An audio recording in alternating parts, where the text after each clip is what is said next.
Silver's going to go to 60 to 70 this year. And this time, I argue, we have massively more dangerous, implosive and explosive factors underway in all markets around the world. If you own silver, gold, or stocks, this video is not optional. Michael Oliver just revealed what's coming next. Silver could explode to $70 this year, but the stock market, it's topping out, and a brutal reversal may be underway. This isn't just another prediction. It's your final warning before the shift begins. I'm looking for commodities to get a boost, not so much. In part, the commodities have done this before, by the way, where the world's gone into recession, and I don't know if we're going into recession or into depression, to tell you the truth. Money can flow into commodities. Now, most people say, well, that doesn't make any sense. How can industrial copper go up in a bad economy? Well, it does, okay? You go back and look at 2007 and 8 in the commodity complex. They were soaring while the stock market was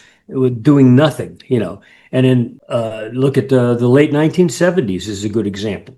Stock market was a total wasteland for 10 years, in fact. You couldn't make any money in this. It just went sideways after a drop. And commodities exploded during that time, following gold, by the way. They were lagged too, but they followed gold at that time. Commodities have not followed gold since 2015 to 2020. They continued down while gold doubled, okay? Then in 2020, late, they exploded.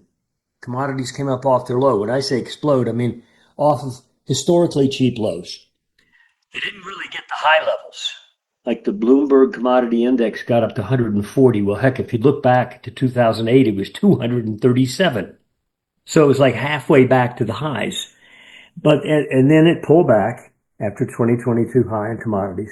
But over the last 2 years, if you look at a Bloomberg Commodity Index chart, you'll see a dead sideways market.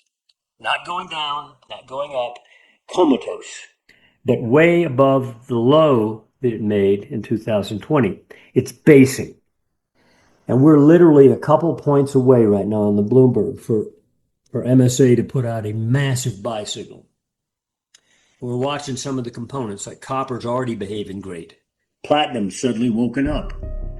Crude oil is about $3 or $4 away from a massive upside breakout on momentum, not of it on price. And I think when that happens, part of the reason for that will be money flow by investors out of a risk, low reward category, the stock market. Once they perceive that, it'll go somewhere else. And the commodities are definitely quiet. They're cheap.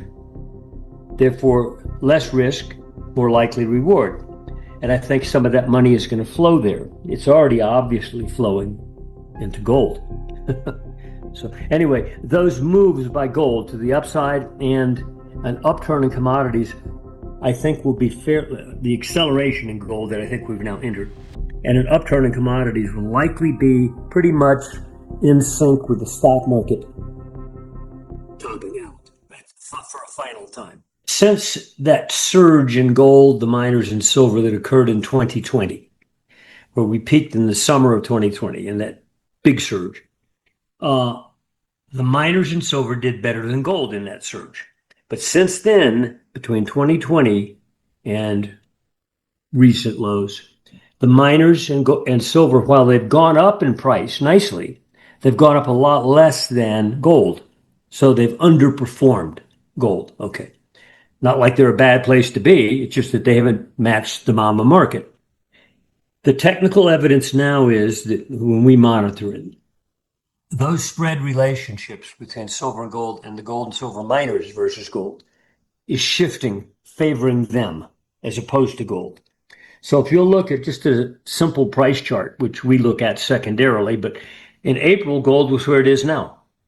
Sideways, up, down, but no real drops, just a sideways, dull situation. By the way, gold never, ever tops that way. It doesn't top with a quiet top. It tops with this peak and a collapse, okay? But anyway, so gold's gone sideways, cooling off. Silver's gone up during that time, especially the last 2-3 months. Miners, if you look at them, their behavior is quite independent of gold now. There'll be some days you'll have gold flat or down and they'll be up, which is highly unusual. And it's showing that some investors are starting to move money already into the miners, probably large portfolio managers who are maybe a little less enthused about the stock market nipping out a new high than the average guy is. And they're looking for alternative places to put the portfolios. And normally, if you go back and look at 2000 to 2002 bear market stocks, 2007 to 2009, during those times, there were two alternatives, gold and T-bonds. T-bonds are no longer an alternative. So you're left with really one alternative, monetary metals. And T-bonds, in fact, could become like a hand grenade thrown into a small room here, the way they're behaving right now. Because they're acting like they could, you drop bonds right now, the T-bond futures, 30-year bonds, are trading in the 113, 112, no, excuse me, near 112 right now. Okay. You get down around 110 again, which we've been before in recent months. You get down around 110, another couple of points, no big deal. It could start to implode in a way that causes the central bank and the central government to panic. It's not one of the Fed's mandates, the inflation, quote unquote, and the job market, the economy. The federal debt is not one of their mandates, but it has to be because it's a time bomb and it's huge. And so you start to throw that guy off the cliff. One, it eliminates the alternative that always is there for paper, for money to move to, but it also panics the central bank into having to do something monetarily wise, whether it's one of their mandates or not. They have to save that market because it's their debt market. It's not somebody else's mortgage, like in 2007, So we got real interesting times here. And I think it's compressing to the point where it could get volatile and violent quickly. Gold hasn't gone up for 4 months. And then look what GDX has done. Look what SIL has done. So the silver miners ETF, they've gone straight up. So the spread is moving in their favor. And frankly, if I were to throw out a ballpark number, at minimum, silver is likely in this surge. Right now, it got under 1% of the price of gold. In other words, you divide an ounce of silver into gold, it was less than 1% of an ounce of gold. It's now up to like 1.1, 1.14, something like that, percent. It could easily go to 2% plus in a heartbeat. 2%, you divide an ounce of silver into an ounce of gold, has occurred 20 plus years in the past 50, meaning it's hardly abnormal to see silver at 2%. You don't even have to have dynamic market for it to be at 2%. And if you just went to 2%, that means silver doubles in relative value to gold, I think, by the end of the year. Wouldn't shock me. Well, it's, would you rather be in something that doubles, compared to the other or not? Okay, miners, not necessarily by this year, end of the year, but over the next year or so, I could see them tripling in relative value to gold. Now let's talk about gold. What's reasonable for gold here? Now I've said this in quite a few interviews. If you go back 50 years and look at the 1980 bull peak, it was an 8-fold move from its prior bear low. Then go from 2000, 2001 lows, which was around $260 gold, to the 2011 high at 1920 was another 8-fold move on a ratio scale. Well, our low was 1,050 in 2015. That means $8,000, $9,000 just to match two prior bull market peaks. And this time, I argue, we have massively more dangerous, implosive, and explosive factors underway in all markets around the world. Government debt market, U.S. stock market, far more massive situations with wave effects that should be more powerful even than those bull markets. And another thing I tell people is I don't think gold's going to go up and make a peak and collapse again. I think when gold makes its next, quote, peak, or goes to another stratospheric level, it could be money again. Meaning, that's it. This government, that government, suddenly, all of a sudden, gold is money again, legitimate. And gosh knows what price gold might be when that occurs, which case it's institutionalized. So it's different this time. It's far different, more dynamic, and the outcome's going to be different. The ratio between silver and gold, yes, that is a technical factor. I'm not going to try to explain why does it do this or that. A lot of people like to have a reason. There are many reasons. The main reason driving silver and gold over the long term is the ongoing degradation in money, meaning the real value of fiat currency is degrading and degrading and degrading. So gold goes up because it's money. Okay. It's really not going up. It's just all those money units are going down in the real value. Okay. And a commitment of traders report showed a couple of weeks ago, I think it was, I had 2 subscribers send me an email asking me, are you concerned about this?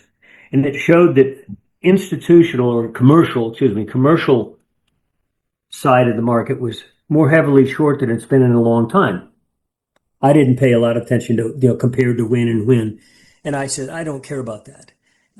There's a couple of reasons I don't. But first off, commercials normally are because they produce the product.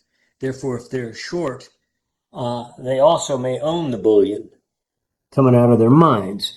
And it could very well be that, let's say, over the last year, a lot of them simply, it's a subjective decision, remember.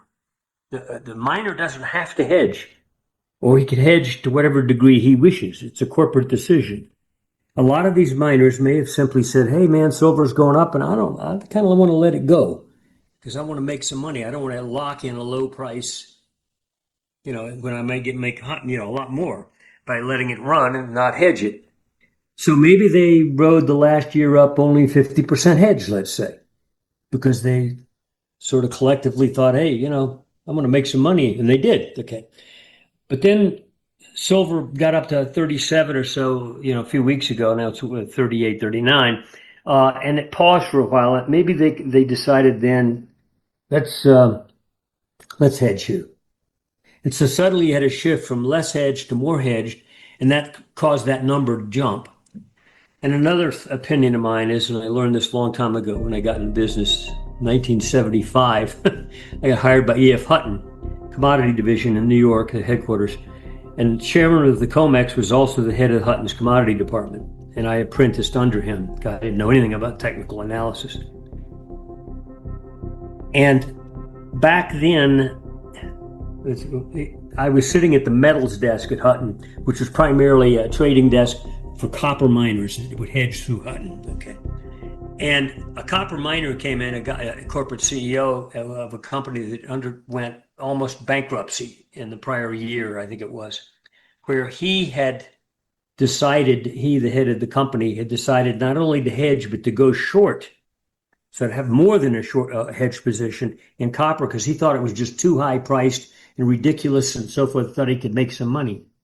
It almost took his company under because there was a spike at the tail end of that bull trend where, because of him primarily, he sat down next to me waiting to talk to the head of the department and said, I created that spike, me covering shorts to keep my company from going under because he was overly hedged.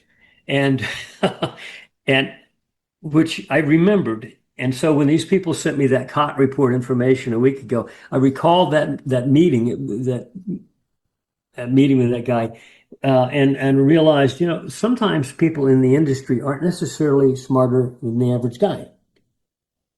They're human beings. They may know how to get copper out of the ground and how to refine it, but they don't necessarily know about market trends and how to analyze them.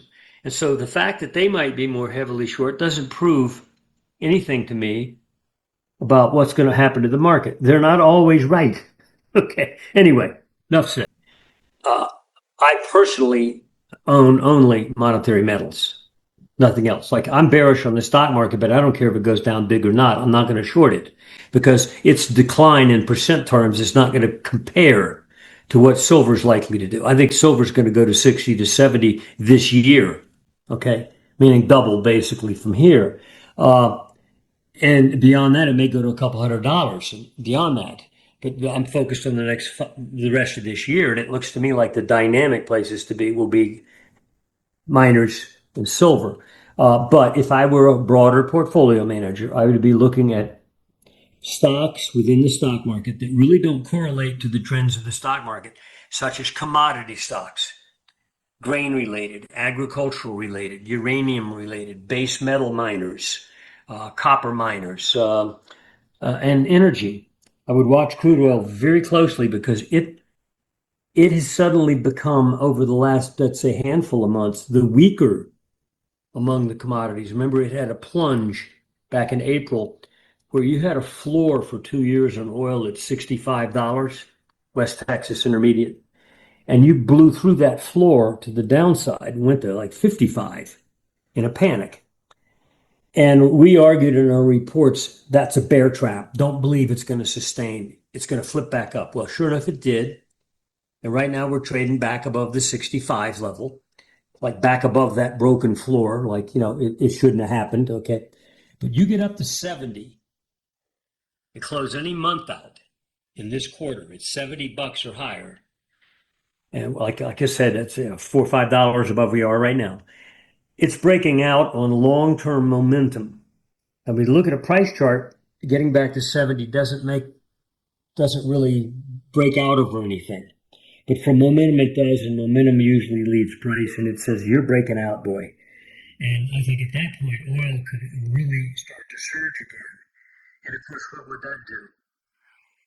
Create panic, because a lot of the people that voted for Trump, who don't normally vote Republican, blue-collar folks, thought, hey, this guy understands the real world, and he's going to keep my gasoline prices down. That was one of his main things.